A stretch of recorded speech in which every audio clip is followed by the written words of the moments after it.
everyone. This is the League of Women Voters in San Luis Obispo County webinar on the community dilemma over the use of public spaces. My name is Glenn Silloway. I'm the Director of Social Policy for the League. And this webinar is based on research and discussion of our Housing and Homelessness Policy Committee. Before we get started for the main event, I just want to alert you there are 2 more Lunch with the League webinars coming up soon.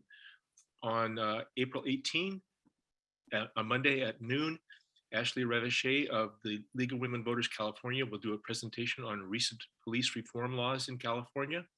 And then on May 2nd, Monday at noon, our own Julie Rodewald will be doing a very important presentation on redistricting and its implications for each of us and for all of us. We'll be having County Clerk Recorder Elena Cano joining us at that session for the Q&A. Some ground rules. We will have Q&A open for this event. I anticipate that you're going to have lots of good questions to ask. We'll do our best to consolidate them if they're alike and get as many done as we can. We have scheduled this for 12 to 1, but we can go past that a little bit if all of you are here and you have questions, but we'll probably hit a hard stop at around 1:15 or 1:20 if we do that. So let me go on now to this webinar is about a difficult social issue that we have in our world because we share common spaces. The public spaces that we share are used by everyone, and rightfully so. But sometimes we have disputes arising over those. If people who are experiencing homelessness need some place to sleep, and sometimes they sleep in those spaces, they have a right to do that under most circumstances. So we'll learn about the details on that. This issue is one that we need to have a good public discussion about, and we're fortunate today to have a panel that represents different viewpoints. These are experienced people. I call it an expert panel. And I'm going to turn it over now to our moderator, Nick Wilson, who will be introducing them and leading the discussion. Just real quick about Nick. He is a California native from Ojai, went to California schools, got his journalism degree from Berkeley, and he's been here for a long time, since 2004, writing on issues in San Luis Obispo. Recently, a lot of good stuff coming out of him on housing and homelessness. So I think he's the right guy to do this job. Nick? Thanks, Glenn, and thanks everyone who's online here. I will do some brief introductions and then kick it off. I know we have a lot to get to today, so let me announce the panelists, starting with John Ansela Boher, who is the Assistant County Counsel for the County of San Luis Obispo. Before working for the county, John was the Assistant City Attorney for the City of San Luis Obispo. John received his law degree from Golden Gate University and received both his master's and bachelor's from Cal Poly SLO. John lives in Creston and has 2 boys and along with his wife, Catherine. Second, we have Kelsey Knockett, who is the City of San Luis Obispo's very first homeless response manager. She's tasked with developing a city-level strategic plan for homelessness prevention and assistance. Prior to joining the city team, Kelsey served as a Peace Corps volunteer working with the Roma community in North Macedonia. And she later worked with US federal agencies on international humanitarian assistance efforts. She has a BA in politics from UCSC, is that correct, Kelsey? Okay, UCSC, as well as Master of Public Administration from the Monterey Institute of International Studies. And we have Tim Wog, who is a very active homeless and affordable housing advocate who spends many hours volunteering to help men, women, and families who are experiencing homelessness through his friendship, shelter, and services that they need. Tim volunteers for Hope's Village and Smart Share Housing, and also is a docent at Mission San Luis Obispo and Mission La Purísima. So I will hand it over to John, who will offer us a presentation on public spaces and use of public spaces. So when you're ready, John, go for it. Yeah. So first, thank you very much for everyone for attending, and I apologize. You're gonna have to bear with me. I'm getting over a cold, so my voice sounds a little bit funny. But give me a second just to share my screen. Okay, can you all see that? Yes. Okay. So what I wanted to cover today, there's really, three big cases that kind of define how we treat some of our unhoused that are, living in our public spaces. The first one is Lavonne versus the City of Los Angeles, and that talks about the constitutionality of removing personal property from the right-of-way. That was a 2012 case. The next one is called Desert Train versus City of Los Angeles. That was the individual's last name of Desert Train. That talks about the constitutionality of overnight camping ordinances. And then the last one I wanted to touch on, which there's been obviously a lot of attention, is Martin versus Boise. And I also want to talk about some of the case law since that case. And as many of you know, that case talks about the constitutionality of criminalizing sleeping on public property. And I'll try and be pretty quick with this so we can get to our discussion. So Lavonne, it was a case out of LA, specifically Skid Row, which what the city was doing is they were going in and they were just summarily cleaning up, sidewalks. There was a lot of unhoused, throughout that area, but they weren't providing any sort of notice. They weren't providing they weren't keeping the stuff anywhere. They were just kind of going through and sweeping it up and putting it in a dumpster. So a number of individuals you'll see up on the top left-hand corner of the screen, that's the case, the cover sheet or the caption. So a number of individuals sued the City of Los Angeles and they won. They sued under the 4th and 14th Amendment. And what the court held was that the 4th and 14th Amendments protect homeless persons from government seizure and summary destruction of their unabandoned but momentarily unattended personal property. The court went on to say the simple rule holds regardless of whether the property in question is an Escalade or an EDAR, a Cadillac, or a cart. And I didn't know what an EDAR was when I saw this case, so I looked it up. It stands for Everyone Deserves a Home. It was a nonprofit down in LA, and this is what they were building for individuals. You can put your stuff in it, and it serves as a house. So that's an EDAR, and it made its way into the case. So what did the court hold further? It said an agency, before you can just go and summarily clean up right of way, you have to provide notice of the pending cleanup, unless, in my opinion, the property constitutes a hazard. So, for example, we've had individuals who've had tents and other personal property literally within parking spaces, on a street. So we were able to, in my opinion, that we can, move those immediately and without notice because there is a specific hazard, for it. And then the other thing that agencies must do is they must separate personal property from the trash and store the personal property for 90 days and take reasonable steps to give notice that the property has been taken so the owner can pursue available remedies for its return. It sounds easy, but trying to figure out, separating trash from personal property is sometimes difficult in some encampments. The typical rule for me is unless it's soiled, it's probably, personal property that needs to be stored. We also have to work with to make sure that the location of the storage is close and that we're able to provide individuals with a pretty easy way of getting their stuff back.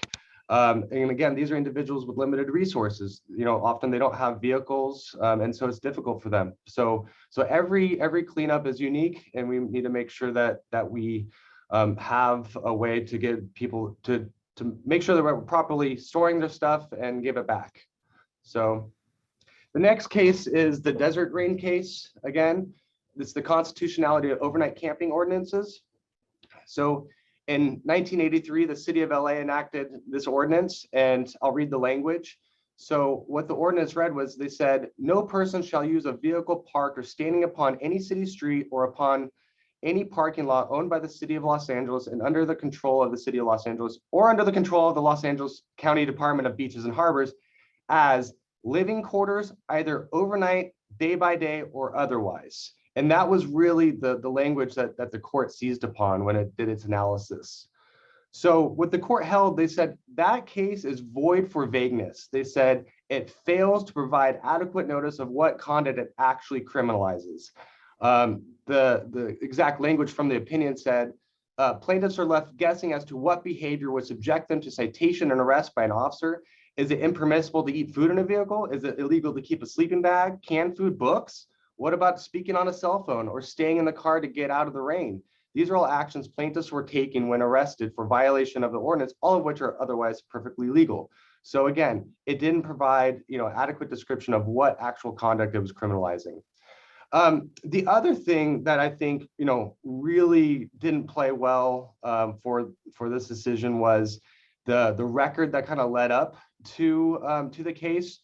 It was clear that the city of Los Angeles was targeting homeless individuals who are living in their cars, and that's the other reason why the case, why the court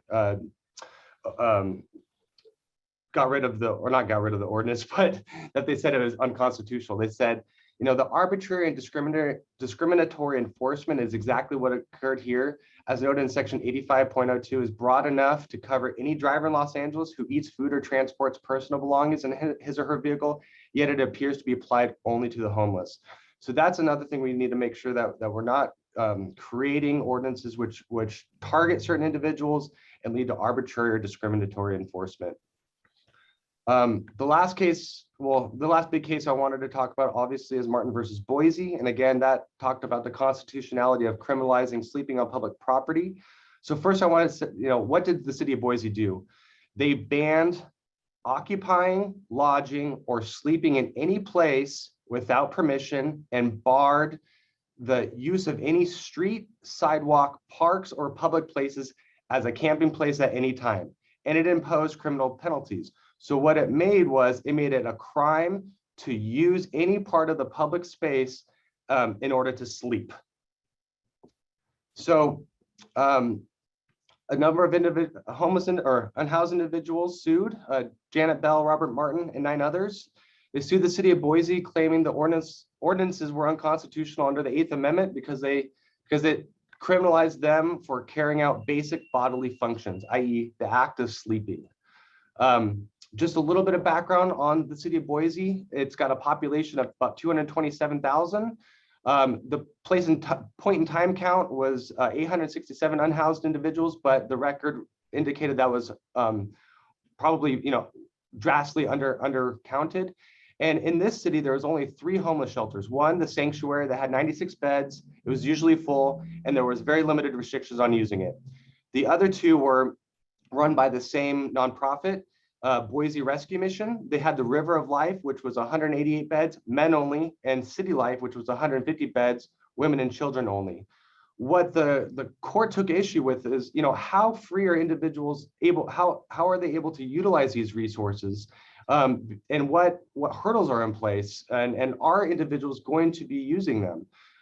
The problem with the Boise Rescue Mission was that it was very religious based, and for good or for worse, some individuals may not want to go into a facility that was heavily religious based. There's a lot of religious messaging, and actually after 17 days at one or 30 days at the other, the individual must enroll in it. They called it a discipleship program, which was described as intensive Christ-based residential recovery program, of which religious study is the very essence.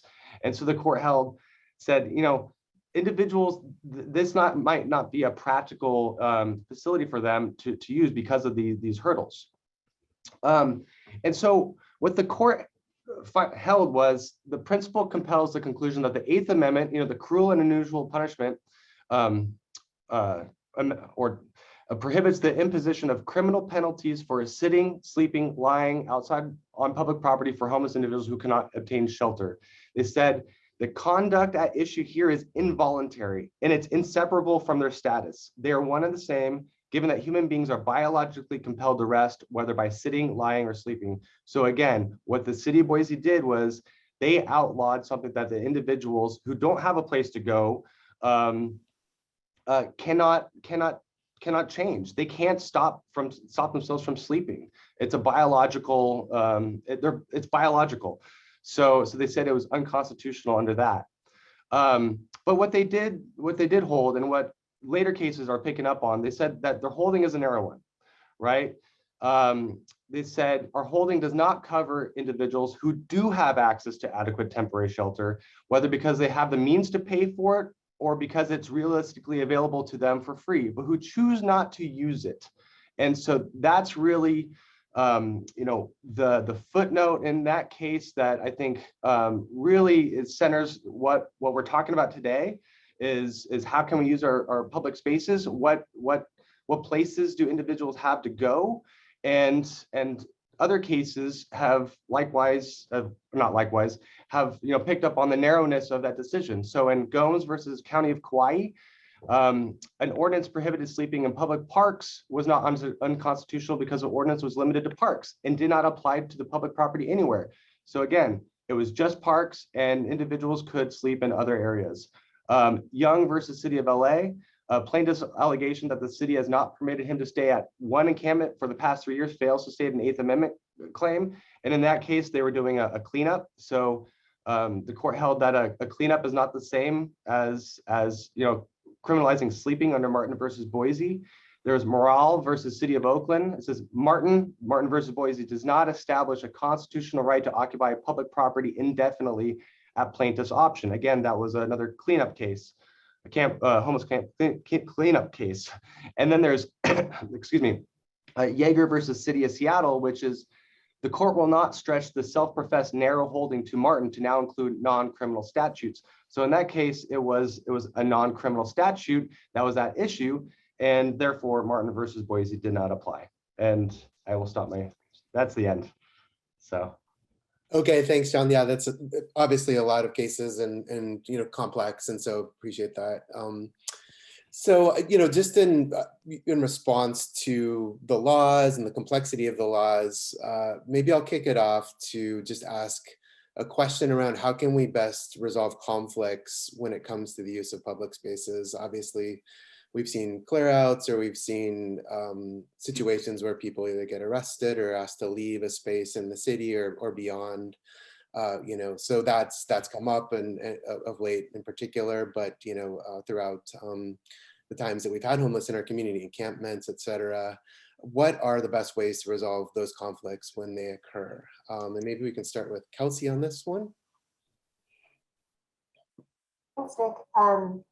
Yeah, I think with any conflict resolution, you want to start with talking with people and making sure that they are understanding of what the situation is and what the nature of the conflict is for both parties, right? The city does that through our community action team. I'll refer to it as the CAT. I think that's the most common way that people reference the community action team. And for those who don't know what that service is, we have a team that's a unit under our police department. And there's a contracted employee through Transitions Mental Health Association who's a social worker that is co-deployed with a police officer. So that social worker is very well trained in what services are available throughout the county. So if there is a conflict at an encampment site, we try in any case possible to have our CAT team work with individuals and make sure that they're aware of what services are available. As John briefly mentioned in his presentation, which thank you so much for that, it always helps to lay the legal framework since there's so many different cases that are constantly changing the environment that we are operating under. But as he mentioned, there are cases where there's an imminent danger present. And in those cases, it's not always possible to have CAT out on site immediately. But in those cases, we justify immediate action in the fact that we are protecting the safety of the individuals in the encampment by having them move before we can connect to services. And once moved, we can take that opportunity and work to connect people. Mm-hmm. And I know, Tim, you go out a lot to meet with folks in the homeless community. When you do see conflicts, in your opinion, what are some of the best ways to resolve some of those? Well, first and foremost, I wanted to thank the League of Women Voters for having me on the panel. I'm honored to be here with everybody else. And second, I wanted to say how much Nick Wilson provides us, provide a service to the public in providing a very balanced coverage of this complicated issue. And so once again, for that, I'm grateful too for your fair-mindedness. I see, even though I'm a homeless advocate, I see both sides of the situation and I understand the concerns of everybody involved. Now, when we're specifically dealing with public lands, to me, the obvious answer is that let's use more of those public lands to house unhoused people. As Kelsey noted, she talks of everybody in the homeless services business talks about connecting to services. No one ever talks about, including Kelsey just now, connection to housing. And of course, as my friend D. Torres liked to always say, the only solution to homelessness is housing. And that's most often the thing that we don't offer. So we need to think about converting some of these public spaces to unhoused people's housing, such as the recent Kansas Village, which has been in successful operation for 5 months now. I don't know if you want to take this one on, John, as well, but you know, from a county perspective, are there conflict resolution issues that you get involved with, or ways of dealing with this from a legal perspective? No, not really, but I mean, I do want to echo, I think some of that Tim just mentioned, which was, you know, the gap that I've been seeing. And again, I'm just looking at it on the legal end. I'm not in the field. I'm working with our DSS and our administration. The gap that I'm seeing is housing in between, if you're unhoused versus, you know, a full-blown roof over your head, you know, 4 walls, and really that kind of transitional housing. And there's just not enough of the main housing, and there's sometimes a reluctance to go, you know, that far into real housing versus, you know, sometimes there needs to be kind of like that transitional step. And I know right now the county is working with the city of Grover Beach and Five Cities Homeless Coalition to establish a pallet shelter program. It's going to be a pilot program down in Grover Beach. I forgot the number of homes that it's going to be able to serve. But really there just needs to be, you know, kind of like this bridge sort of housing between, you know, being in the public space and actually and you know, full housing with different levels of service. I mean, some individuals take well to case management, other individuals don't, and sometimes it takes repeated asks or repeated encounters with individuals to where they're welcoming, you know, that sort of case management. But there needs to be some additional tools to offer individuals as opposed to what we have right now. Yeah, and I think that gets into the topic, which is a hard one to answer. And I know that people fall into homelessness for many different reasons, and the pathway out of you know, back into a home can be complex for different reasons as well. But from, you know, this is very much what Kelsey is working on. But how do we do better to help more people who are struggling, Kelsey, to get off the streets? And, you know, from your lens, do you see people follow into it from different reasons, and can that be, you know, not necessarily like a one approach mission to get out, you know, to basically handle the problem, but you know, what are some of the ways maybe we get to solutions? Yeah, and I think when we're focusing on the solution end, as much as all the panelists in this discussion come from different angles, I think we're all in agreement that the ultimate goal is to get people placed into housing, and housing that's sustainable, regardless of what direction we think that should take or how people get there. I think in terms of what services we have at our fingertips currently, we do have a continuum of care established within the county. So what that continuum of care means is that 40 Prado, ECHO, which is up north, El Camino Homelessness Organization, we operate in a lot of acronyms, and then Five Cities Homeless Coalition. Those 3 organizations, upon a release of information from the individual, they can share intake information between those 3 entities, which really helps to streamline services. And when I say that, you know, enter into services, housing is the ultimate goal of all of those services. So as you mentioned, there's not a one size fits all to this, but case management is very individualized. They work with what that individual has access to in terms of state and federal support options, what they may be qualified for in terms of housing assistance. They often can navigate really complex affordable housing systems and voucher systems that may be difficult to do on your own if you don't have access to a phone or a computer readily available and charged up. So these are the mechanisms that we really encourage people to go through, because there are trained professionals that know how to navigate these systems with skill and efficiency. And ultimately, that's what we hope for any person, is that the time in emergency shelter is limited and that you're able to be helped to some sort of permanent housing solution, whether that's permanent supportive housing, so individuals who have struggled with mental health issues or even addiction issues. TIMA, the Transitions Mental Health Association, I'm going to try to de-acronym everything in this discussion. They have permanent supportive housing programs where they provide further assistance to people who are in need of that extra support, so that we don't have somebody who enters a more permanent housing solution and then finds themselves back in a situation of vulnerability that can lead them to homelessness all over again. But that, again, is case by case, which is why case management is such a huge component. Yeah, I hear you. You know, and I know there are many different entities and organizations and agencies working on this. From your lens, Tim, what's the best way to get people off the streets? Well, there's a variety of solutions that we can employ. And frankly, to be simple, the ones that cost the least and are most accessible. And it's a great example with Kansas Village. For those who aren't aware, there was a desire to open up a space for where homeless people could go who were currently at Palisades in Los Osos. It made the news quite a bit, so most people are aware of the Palisades situation, which got totally out of control. And the county, in their wisdom, and I mean that, said, we need to find a place for these people to go because it's not right for them where they are.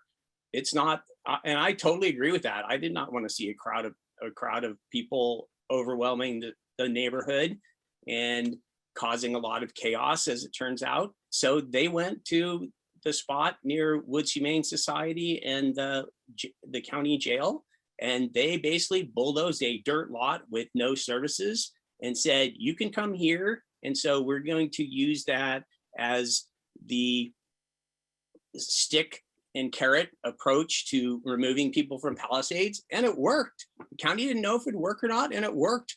And there was a lack of foresight, a lack of planning. The county people told me at the beginning, we don't know if anybody will show up. And holy cow, there's been a long wait list since after about the first month, the place has been packed. They doubled the size of it, and it's still just a dirt lot. The amenities there, which have improved over time, include a single faucet for fresh water for about 100 people, 3 showers, and we still don't have lighting. We did get dishwashing stations, but no hot water. So there's still a minimum of amenities at Kansas Village, but it still worked. There's 100 people that were on the street, and they are now in a stable location. I know for a fact that I've seen 7 of them get full or part-time jobs because they were now at Kansas Village and had a stable place to get a shower, store their clothes, set an alarm clock, get to work on time. And that was not done with a lot of great effort. It was just simply, there was political will on the part of the county to do that, and they did it, and it worked. And there's no reason we can't take more things like that are simple, straightforward, and get people off the street into a stable situation where they can get services. Capsule has a contract now to provide those services at Kansas Village, and it's working out really well. I will state, when I go out to Kansas Village, I'm there, try to be there 2 times a week.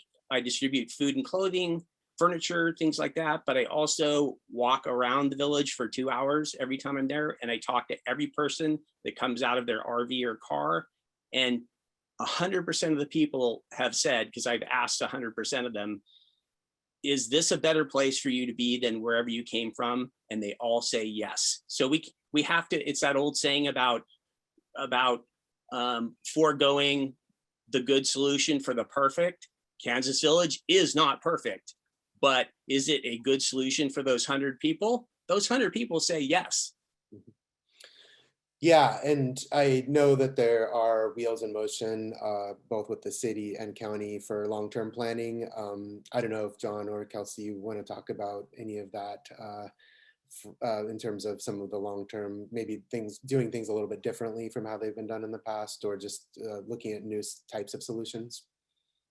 No, the only thing I would add is Tim's right. The Kansas Avenue has been successful, and it's been a little bit of learn by doing, and it's amazing how many things come up that you don't think of. When you first establish the site. I mean, when you talk about lighting, there was I can tell you, we had several lighting meetings about, how are people going to perceive the lighting? Is it for safety, or is it or are people going to see this as negative? And really just trying to think through every single component of that. It's a much more difficult process than I think people might think when you just say, oh, just establish a spot and let people park there. There's a lot of thought that goes into it. Do you have a fence? How are people going to perceive the fence? How do you do your security? We have had issues come up there and between individuals, and how do you reconcile that? But overall, it's been I think a success, and I know our leadership team is working with some of the different cities to expand that in their other locations. Mm-hmm. And I'll just add, the city has really been involved with safe parking in light of COVID. So our Railroad Square safe parking site actually started before I entered this role. I'm coming up on 1 year.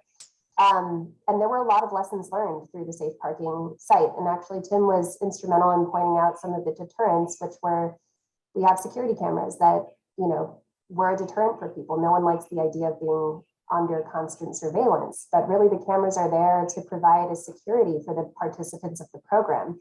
So it took a little bit of rebranding is not the proper word, but communication with potential participants to explain how the cameras would be used. So it's a great example of how we can collaborate with our activists in the community and get the word out. And we saw a huge spike in our participation rates, to the point now where there are site captains that are participants within the program and self-managing the site. We've talked with Capslo quite a bit because they are the implementing group for the city's safe parking, as well as the county safe parking at it. I think they're referring to it now as Oklahoma because they have an official address rather than Kansas Avenue. But each of the safe parking sites, there's one at 40 Prado, again, one at Railroad Square, which the city funds, and then one at Oklahoma. They all have different thresholds of what you need to do in terms of participation. So 40 Prado, you need to do a full intake procedure.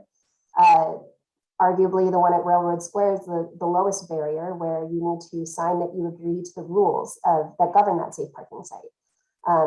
And the difference there between that and Kansas Avenue is that it's open for overnight parking. It literally provides you with a safe space to park where, again, there's cameras for your safety, but also proper lighting, and there's a bathroom and a wash station.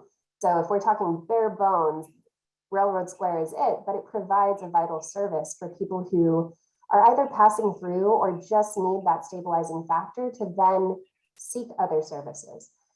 And then there's Oklahoma, where you have 24-hour parking available to you. There are a few more amenities in terms of showers, and our service providers, and I say ours as in throughout the county, are out on site to assist, but you don't have to necessarily participate in a full intake process. So I think to John's earlier point with shelter, there needs to be a continuum for these things. And we've heard Supervisor Gibson early on in my time with the city coined the term, continuum of shelter. And so we're looking to replicate that model across these different types of services that could be provided. The thing with safe parking is it's really a bring your own shelter, because your vehicle is your shelter. So I think there's a lot of possibility for us to get creative with how we are using the services that are available and how we can expand upon that. Good, yeah, and I know the city's doing, both city and county, looking at long-term planning now, so we'll probably see more details to come on that. What are some of the biggest hurdles for someone who's trying or maybe dealing with challenges, when they are homeless? I know, Tim, you talk to people on a pretty regular basis. What do you see out there? If someone's doing pretty well, but maybe they have a setback, what are the most common ways people just really struggle on the streets? Well, since 40 Prado opened, I used to focus on services through the various houses of worship with the homeless shelter overflow. When 40 Prado opened, I refocused my efforts on what we call the chronically homeless. Those are people who won't go to the shelter for various reasons, and they've been on the street for a long time. And those people are the most challenging cases. Typically, the people that stay at 40 Prado shelter in San Luis. And of course, I do most of my outreach in and around the city of San Luis. So I'm speaking very San Luis centric, where we have 1/3 to 1/2 of the county's homeless. So there's plenty for me to do here. I don't need to go to North County or 5 cities, even though I know all the players there. But in any case, the challenges are that by the time these people have become chronically homeless, they've been on the street, living on the street 5, 10, 15, 20, 30 years. And their problems are completely different from the people who stay at the shelter. And it's typically, in my estimation, mental illness, drug addiction, physical disability encompasses about 80% of that population. And on top of that, they feel ostracized from society. So they don't trust people who are trying to help them. And that creates this massive challenge. And I got to tell you, as horrible as this might sound, I'm a believer in picking the low hanging fruit first. I feel like I was in my career, I was a lifeguard. We do triage. People always think you save the people that are drowning. No, you save the people who can swim, because you can save more people if you save the swimmers. If you try to save the drowning people, you can only save one. If you try to save the swimmers, you might save 10. So I think we all realize there's always been homeless people. I don't want to sound heartless, but you have to pick and choose the people who can most easily be saved. And those are the people who aren't drug addicts, aren't mentally ill, aren't physically ill, don't have severe antisocial behaviors. So you start with those people and provide them services, because they're the most likely ones to get on the street. And then you work your way down the line. And eventually, if you're determined, you work your way through the whole homeless population and get to the people who are most challenged. And frankly, now I'm starting to ramble, but I don't blame 40 Prado when they can't take people with extreme behavioral or drug addiction issues, because the services that help that one person could help 20 or 30 other people. So it's a real challenge, because the problem has gone on so long. I've been a homeless advocate and low-income housing advocate here in SLO for more than 22 years. And the problem's gotten worse. And some of the same people have been on the street for that whole time I've been going out there.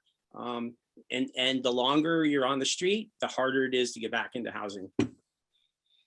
Yeah, and I hear you. And I've seen some success stories, and 40 Prado in particular. I've observed how someone is guided out of homelessness from a reporter's perspective. But obviously, there's folks out there who just haven't had that connection, or the right type of connection. John or Kelsey, what are some of the biggest hurdles that you guys see? I just wanted to actually touch on something that Tim mentioned, and so I don't know how many people saw, but I want to say a couple of weeks ago, the governor proposed a new court-ordered mental health treatment for homeless individuals. So we'll see how, devil's going to be in the details, but we'll see how that goes. I mean, obviously we have to look at the civil rights component to that, and at what level are individuals going to be forced treatment or forced housing, and what does that housing look like? What does that force look like? But I think it's a step in the right direction, because what we were doing just wasn't working. I think that might be a step that kind of helps the individuals who are not so low that they're able to get a conservatorship on them, and that the basis for that, you literally have to be gravely disabled, which is a very, very unfortunate standard. I think the idea is to have it a little bit higher and kind of capture a little bit of that not, I don't say the higher hanging fruit, but the middle fruit, not to, make fun of it, but I think that could go a long way, and to help those individuals, something that CAPSLO and other nonprofits just aren't able to deal with, or their resources can go to the lower hanging fruit and to more individuals. So I'm looking forward to that. A couple comments here. I agree with where we can address low hanging fruit, we need to. And that's, but not at the expense of addressing the highest hanging fruit as well. These things are, it's not linear. So I would say that one of the biggest hurdles is obviously mental health. The longer that you've been homeless, the harder it is to trust in societal or institutional opportunities that could benefit you. But being homeless for an extended period of time indicates that something has failed, whether it's your ability to access those systems due to whatever trauma you've experienced or whatever financial situation you've been in. So I think for a local context, I think one of our obstacles is we have limited outreach. Our providers are doing what outreach they can. We have really great professionals who do street outreach on a day-to-day basis. Our city staff are trying their best, but they are not trained social workers.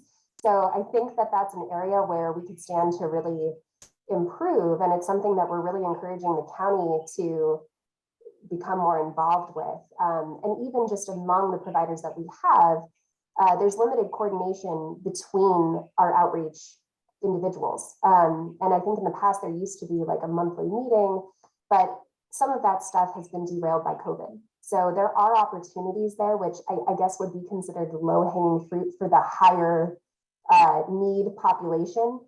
And in terms of mental health, it is a difficult situation. That the legislation that John is referring to, that's an area that the city, and I can speak, I think also for individuals I've spoken with at the county, that's something that we think would be very helpful. There's individuals who have resorted to negative coping mechanisms, either as a result of their homelessness or preceding their homelessness, that have compromised their ability to make sound decisions for their future.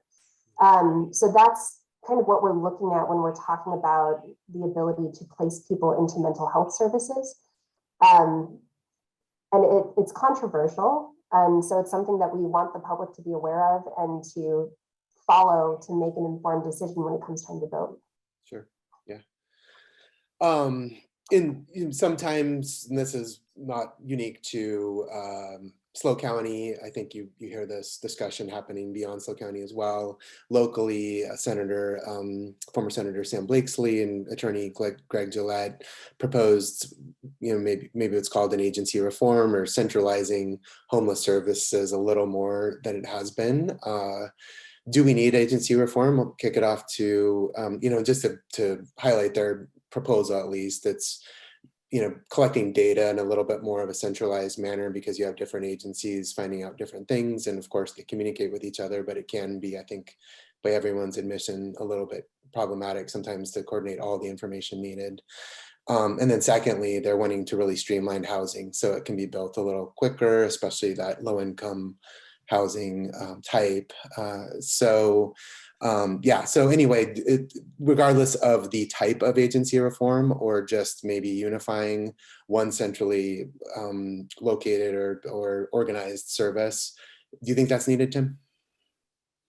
Yeah, I do. I've seen, and again, in the 22 years of doing this, the massive amount of caring people, both the agencies and the nonprofits, with paid employees and with volunteers. There's been a massive amount of effort and energy towards this issue, and there has been a severe lack of coordination of these issues, which is something that Blakesley and Gillette address. I think that's the most important one of all the things that they brought up.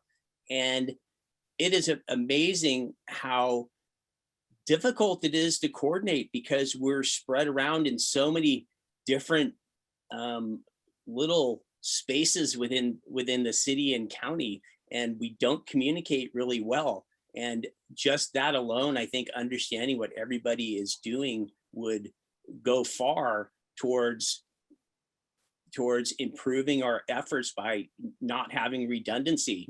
A case in point, again, and now I guess we're calling it Oklahoma Village. You know, it's moving on to the next state. All good. You know, we have a lack of coordination. We have lots of people, lots of volunteers coming there and bringing food, bringing clothes, bringing services, and yet there's no clear understanding of what other people are doing. And I often bring a large volume of food. And again, this is just as an example, out to Oklahoma Village. And there's a nonprofit that normally, let's say, brings food on a Friday. And for whatever reason, they brought food on a Thursday. And that's the day I bring the food. So it's like, well, maybe if I'd have known you were coming on Thursday, I'd have come on a different day. But even something as simple as food distribution at a specific site, having coordination of what we're all doing, we don't necessarily need to, you know, merge organizations so much as merge communication between the various entities. And to some degree, I think there's a lot of hurdles towards that because I found a lot of resistance to the coordination of our efforts out at Oklahoma Village. So, but that's something I'm hoping that the stature and gravitas of Blakesley and Gillette, at least in that regard, will cause people to come together and coordinate what we're doing at a much more efficient level. No, go ahead, Kelsey. Sorry, I met with Sam Blakesley very early on when he was putting this effort together. And what I found interesting at the time, and I found to be true after reading the report, was a fear of duplication of effort, kind of what Tim was referring to just now, where a lot of the gaps that he was identifying were gaps that I've been working on. And a lot of the solutions that were identified were solutions that we are working on, but in a different means. So for example, with data, that's been a big focus at the city level. I can speak for City of SLO, but if I have a presentation to council, that's all of our council meetings back then were recorded. So you can go online and see this presentation from November 16th. But we talked about data as being a key point. Now, the problem with the system as it exists is oftentimes the data that's required to be collected is attached to funding. So Housing and Urban Development HUD is probably the largest federal agency that contributes to this effort, right, on homelessness and affordable housing. They have a database, HMIS. I'm sorry for all the acronyms, but what you need to know is that database is arguably the largest for homeless data collection. And there are flaws in that system. What the city is trying to do, the city of San Luis Obispo is trying to do, is use the data that we are actively collecting through our field staff and make sure that there's a coordinated effort among our city staff that can then communicate with our Continuum of Care partners. So there are ways that we can do this more efficiently. And we're hoping that this will provide a really good template for the other cities to follow and make our data much more accurate.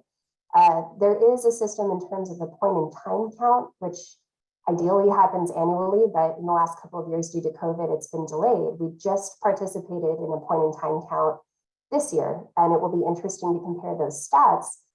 But that has many flaws to it too. It's literally a snapshot of a day. And we have more data collection that's happening day in, day out. So there's lots of opportunity in that realm. And I think these are areas that the city of SLO is already actively working on. By sheer example, my position coming into existence as a homelessness response manager, that was the first for the city. So there is an identified need for greater coordination.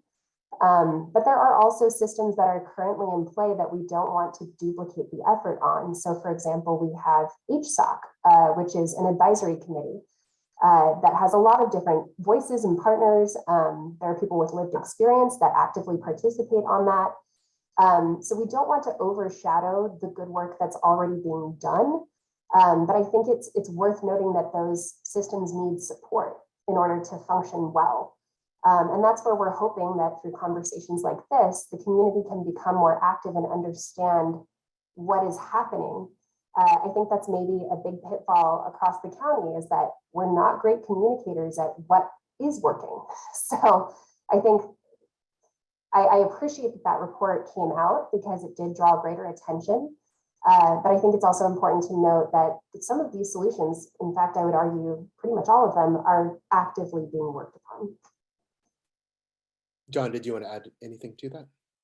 No, I agree with everything that Kelsey said there. I mean, I know Mr. Gillette and Mr. Blakely are meeting with, the different leaders of the different agencies. My personal opinion is that another agency is not needed, and that more work can be done just through dedicated staff. I think having Kelsey at the city is great. Having that single resource that's dedicated to this issue, and I know we're Joe over on our side, who is kind of that point person too, and having just that dedicated staff, and then having them just do clear communication with all the different resources. I mean, to me that's the key. So Okay, I want to definitely get to some audience questions. I know we have a couple, so we can continue the conversation as well on anything else. But one question, maybe best for John: do the county and city assert that homeless people in our community have access to adequate shelter, even if they choose not to avail themselves of such shelter?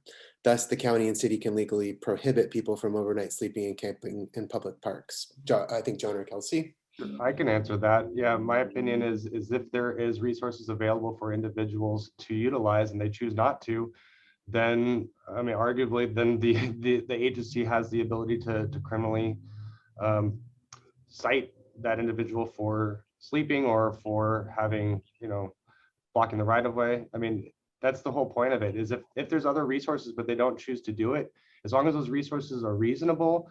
Like, for example, there wasn't strong religious, requirements for participating, then that's exactly what the ruling, stood for. Yeah, to add to that, as we talked about before, the longer that somebody is homeless, the deeper that distrust can run, right? So I can understand, if individuals are reluctant to enter into existing systems, if there's skepticism. However, the whole goal is not to be there for a long period of time. And so I think that's something that we need to communicate out as much as possible to people who are in that position of being chronically homeless. And HUD, the federal agency I referred to before, defines chronically homeless as homeless for a year or more. But for those individuals, understanding that this isn't the place where you stop. This is the beginning of a process that moves you into greater autonomy and hopefully a stable living condition. I think sometimes people see Prado or Echo, our emergency shelters, as that's where they're going to be for the long, long haul, and that's not the goal. Tim, did you want to weigh in on this one as well? Yeah, I have an issue with the statement that the homeless choose not to stay at a shelter. Frankly, it should be called a temporary emergency shelter, not permanent housing like we've made it. I've known families living at 40 Prado for 3, 4, 5, 6, 7 years. It's not the purpose of the facility, but there are many reasons that homeless people have expressed to me why they do not or would not stay at 40 Prado. Frankly, during the pandemic, they were afraid of getting COVID there. As far as I know, in the homeless population, the only place we had an outbreak of COVID was at 40 Prado. I'm not aware of any other cases, and I ask all the time. In addition, some people complain or make statements about they feel disrespected at 40 Prado, whereas they don't feel that way at Echo. And they also feel like, I'll just give one specific anecdotal situation, which was a person said, 40 Prado is trying to make me sign a statement saying that I did certain behaviors, which I did not do. And this was a very vulnerable female who did not want to live on the street and wanted to live in 40 Prado. But for whatever reason, her conviction to, I can't sign a statement that's not true, saying that I did something that I didn't do, prevents her from staying there. In addition, I use a standard for myself. If I wouldn't agree to it, then I can't blame homeless people if they wouldn't agree to it. And I personally, as I understand case management today, I would not sign up for case management. I would rather stay under the bridge or in the creek than sign up for all the many requirements of case management. But I think case management is really important. I've always pushed for what I call case management 2, which is really the same concept, but with a little bit lower bar, where people who feel like they can manage their life, particularly they're not mentally ill, they're not addicts, that they have case management where they still manage their money and they get services, but not to the extreme levels that cause so many people to stay away from 40 Prado.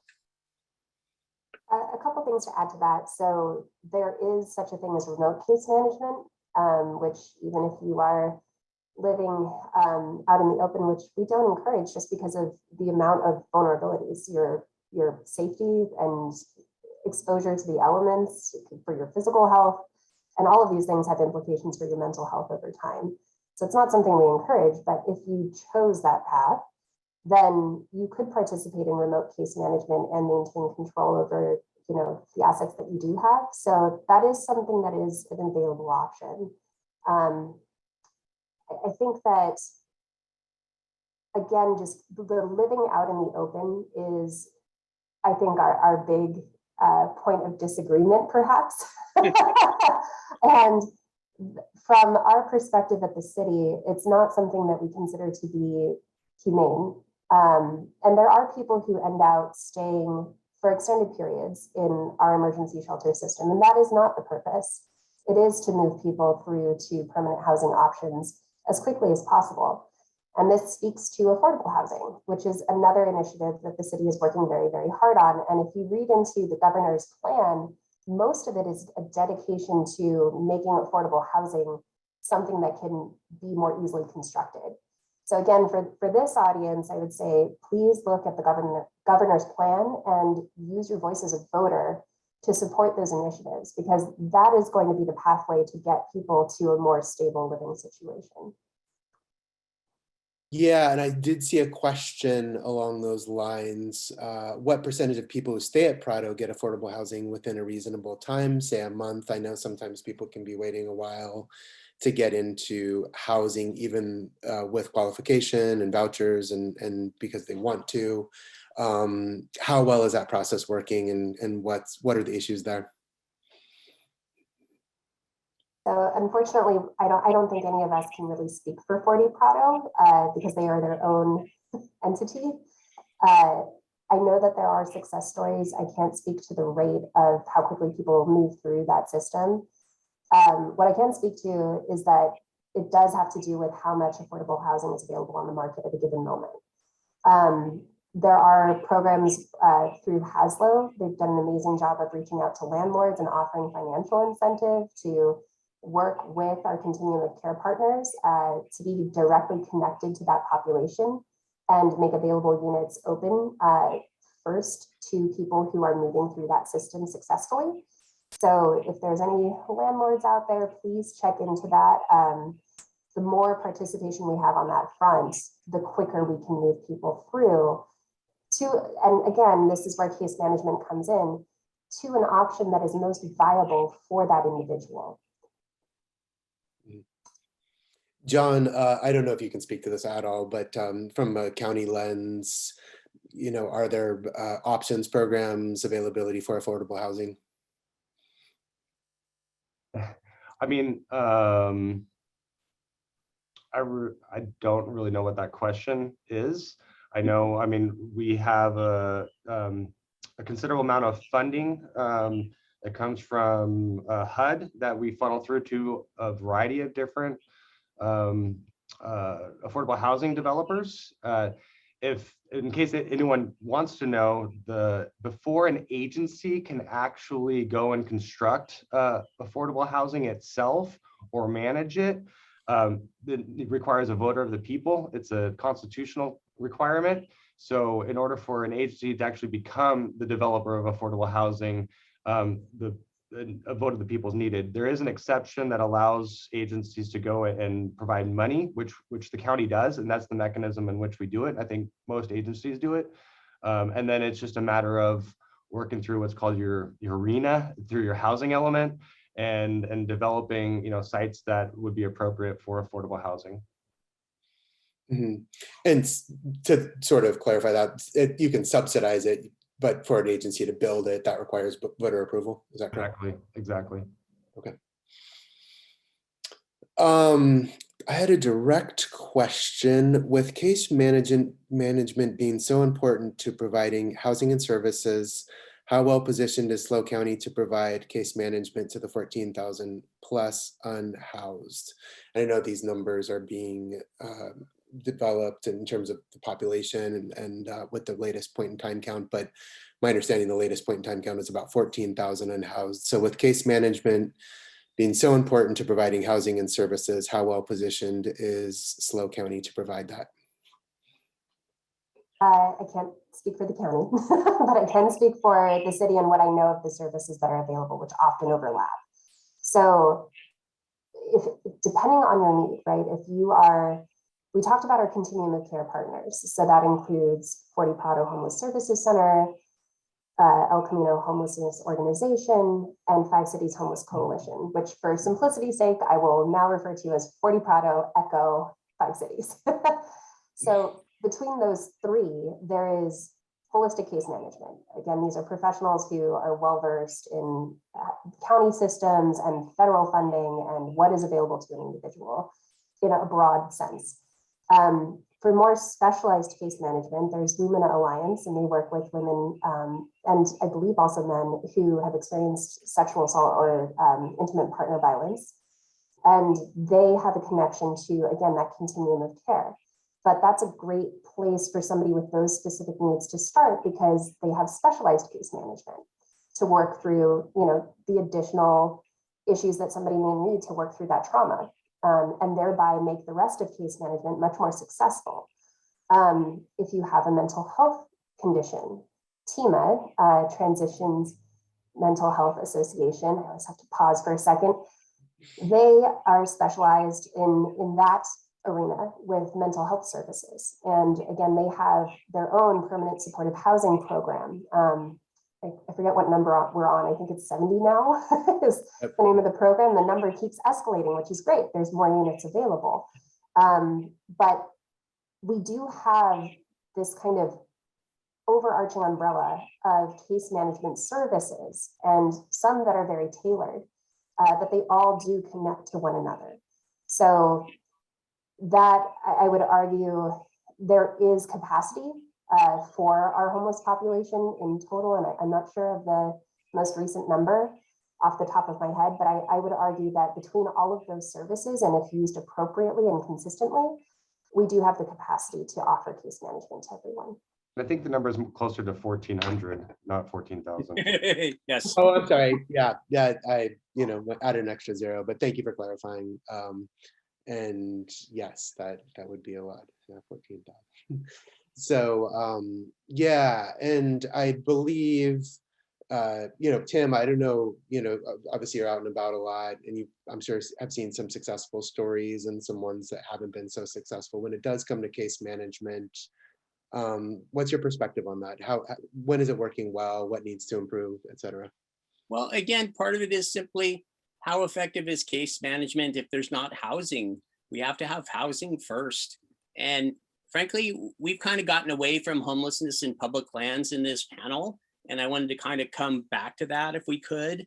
And Charles Durrett came out. He's started more than 50 cooperative housing sites, many tiny home villages, permanent structures. They took a variety of forms depending on the community where they were built and populated.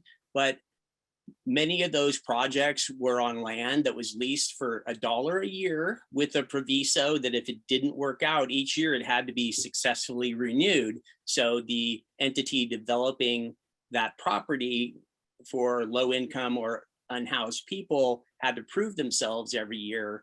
And we've gone through the track maps over and over. I'm convinced there's dozens or hundreds of lots owned by government entities that could be used for those purposes. Again, obviously it helps out to have them leased out for $1 a year, but it takes many forms, but it's all cooperative housing. And what it looks like is we have to have unsubsidized affordable housing. There's not enough money on the planet to subsidize each unit by $400,000. I mean, I have a master's degree in math, but anybody can do the math on that. How many units can you produce if you have to kick in 400K to subsidize it? And then it's still a 300 or 400K unit, which is still not affordable by any low income or unhoused people. So the idea is you actually have to come up with housing that is both unsubsidized and affordable. If you can get the land, which is typically the biggest single capital expense, then you can go to cooperative housing. And to try to keep it simple as possible, what you're really looking at is livable units, absent kitchens and bathrooms, which are the most expensive part of building a home. And then you have community kitchens and community bathroom and bathing facilities to dramatically reduce the cost. Those facilities are commercial grade and bulletproof. You basically hose down the bathrooms with a fire hose. And so you're basically building a community of bedrooms with common community facilities. People pay based on a percentage of their income, and it can be with getting the land thrown in, it can be a completely unsubsidized facility. It's been done everywhere. I know I'm going long on this, but I'll tell you, I went to UCLA undergrad, math and computer science. I stayed in a building in Westwood where the real estate is 20 times more expensive than here. And to this day, I look this up every year. It's called the Co-op. It's in Westwood, 1 block from UCLA. And it costs today, you can look it up on their website, $500 per month per student. That includes a dorm style room, community facilities, 19 meals a week, and 4 hours of labor that the student has to put in. But for $500 a month, you get fed, you have a place to live, and the co-op puts on events, usually DJ dances Friday and Saturday nights, and it's a privately owned entity, and even though it's nonprofit, it's flush. But the point is that you can actually create unsubsidized housing. Obviously, tiny homes, villages do the same thing. Community facilities that are expensive, kitchens and bathrooms, and then tiny homes, which are cheap when they don't have a bathroom and a kitchen. I have built 3 tiny homes. We built one for $3,800 in materials simply because it didn't have a bathroom and a kitchen. So let me follow up on that real quick, Tim. Say if there was a tiny home village, and anyone can answer this question, but say there were to be one built in our county, maybe one of the concerns or questions people would have is around behavior or criminal activity or something like that. If it is a homeless population living in them, are there ways to manage that? Are you concerned about that yourself? Yeah, there is actually, this has been successfully done throughout the Western US.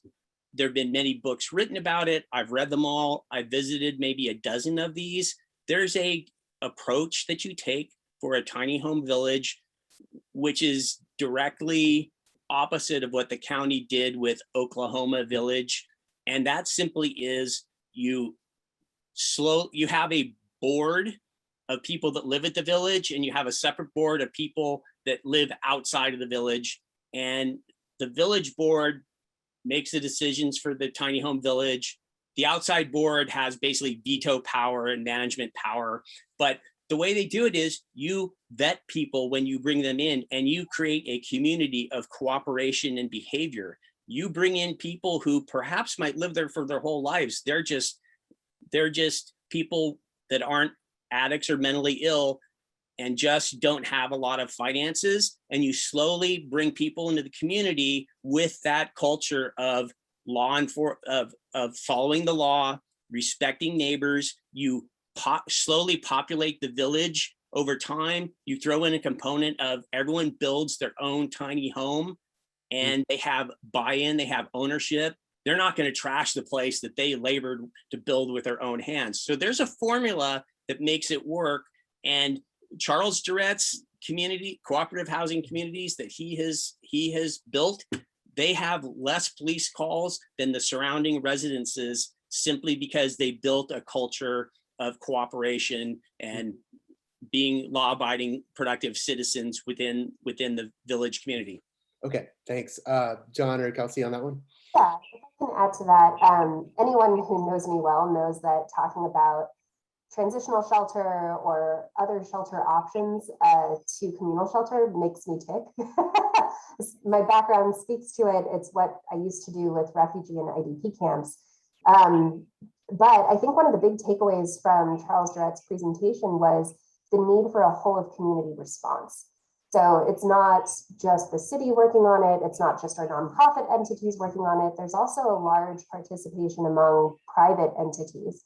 So in I think the biggest example that he provided in his presentation, there were 16 different funders, and that included funders like Home Depot and different private entities that could contribute materials. And that's really what I've seen in my career as being a successful model. There's also the issue of making sure that everyone is comfortable with land usage. And that's where presentations like this bring me a lot of hope in terms of getting public awareness up to a place where we can say yes to solutions like this, and be more creative about the shelter options that are available. And I can speak for the city that those are options that I'm actively researching all the time. And there are things that are as old as the San Francisco earthquake in the early 1800s, and things that are working now that we're seeing as far as innovation in terms of COVID and people developing these things out of necessity. But there are always complications as well. We have a pretty large floodplain in the city of SLO, which determines how we can use these transitional or temporary housing models, and what funding can come through for those. So these things are very complex, but it's something that I think with enough cooperation, again, from the whole of the community, we can start to see the needle move towards solutions. And the only thing I wanted to add to that is our building code scheme doesn't lend itself well to building either tiny homes, because then you have to do it through HCD and it has to be a quote unquote special occupancy park. So there's just a lot of things I would say that the state tells us in terms of, hey, you have to build buildings according to code, which includes sprinklers, which includes showers and kitchens, and so it doesn't really lend itself well to a lot of flexibility in terms of creating some of these spaces. And it would be, I know for the county, I mean, we've struggled with how do we look at tiny homes and where does it fall in the building code? And technically, you know, it's either a manufactured home or it's a vehicle.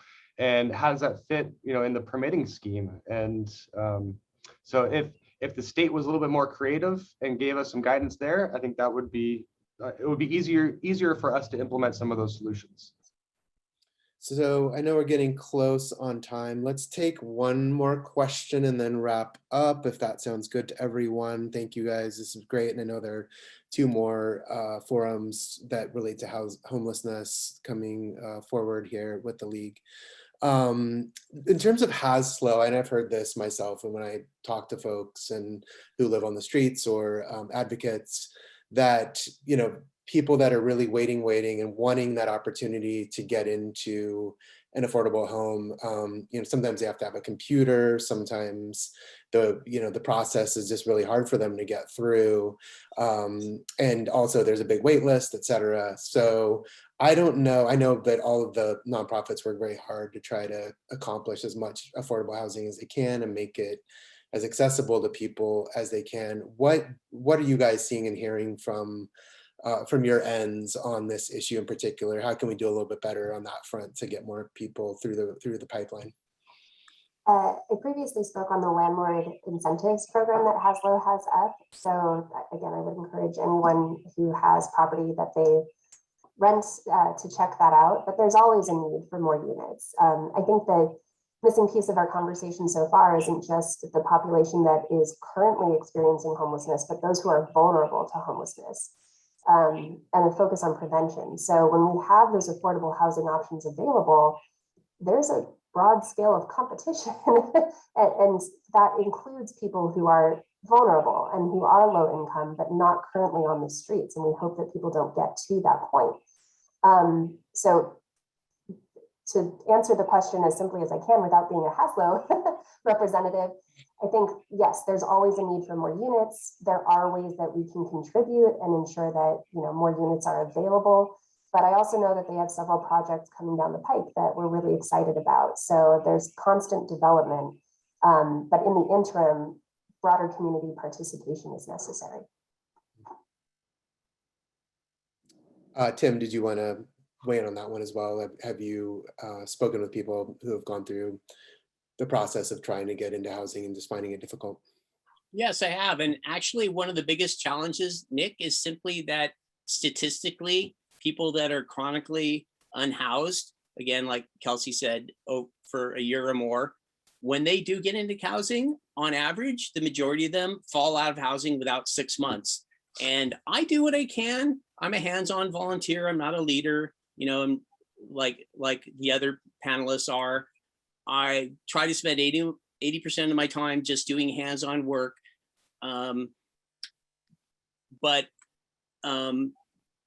Simply being able to address the large number of people that are out on the street is just overwhelming. So you really just have to do better. You have to look at what we're doing and try to be more inclusive and get those numbers up, because we're always going to have unhoused people.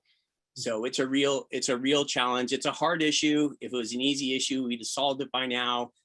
I always like to leave it with, you have to ask yourself, if you're there with your grandkid and they're pointing at some clearly homeless person pushing a cart on the street, and they ask, you know, Grandpa or Grandma, why do we have these people with so much affluence around here? Why do we have these people who look like they need so much help?